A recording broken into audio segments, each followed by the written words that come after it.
good morning nga po mga Mars, mga Mari, mga Pari. Ayan, update lang po tayo ngayon sa ating panahon. Ayan.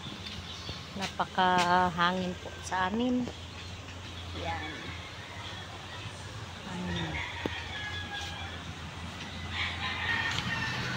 Kanina po ay napakadilim.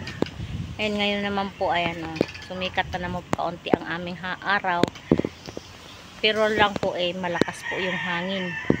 Kaya po kami nga po sana sasama nga po sana ako mamingwit kay Kanoy. Kaso nga po malakas po ang hangin sa dagat. Kaya umuwi po siya. Tiningnan lang po niya kanina. Malakas po ang hangin. Kaya ayan, umuwi na po siya. Hindi na siya tumuloy sa at gawa ng mahangin nga po.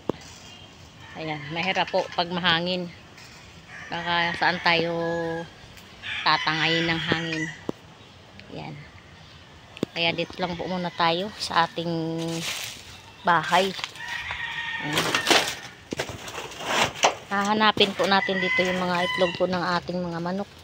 Kasi po ang aming pong itlog ng aming mga manok ay naghiwa-hiwalay po sila. Hindi na po namin alam kung saan po nag-iitlog ang iba. Dami po kasi kaming manok na Tagalog dito. Kaya hinahanap ko po ang mga itlog. Kasi yan nga po, pag umulan ay hindi na po natin yan siya mapakinabangan. Pag nabasa, hindi na po yan sila lilimliman ng ating mga manok.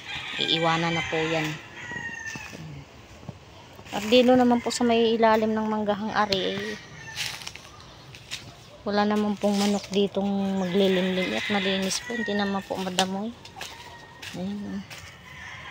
Hindi ko nga po makita-kita yung mga itlog kung nasaan. Ayan po yung aming isang manok na malaki. Silina po, ayan. May pangalan po yung aming manok. Mayroong aso naming makulit. Sama-sama pa. Ito talaga makita. At dito na nga po natin tatapusin ang ating video. Ayan. At maraming salamat po sa ating mga silent viewers dyan. Ayan. At sa hindi pa po nakasilip sa ating channel, ayan, Mrs. Kanoy TV po. Ayan, huwag pong kalimutan mag-subscribe, like, and share po sa ating channel. Ayan, ingat po palagi. Bye-bye.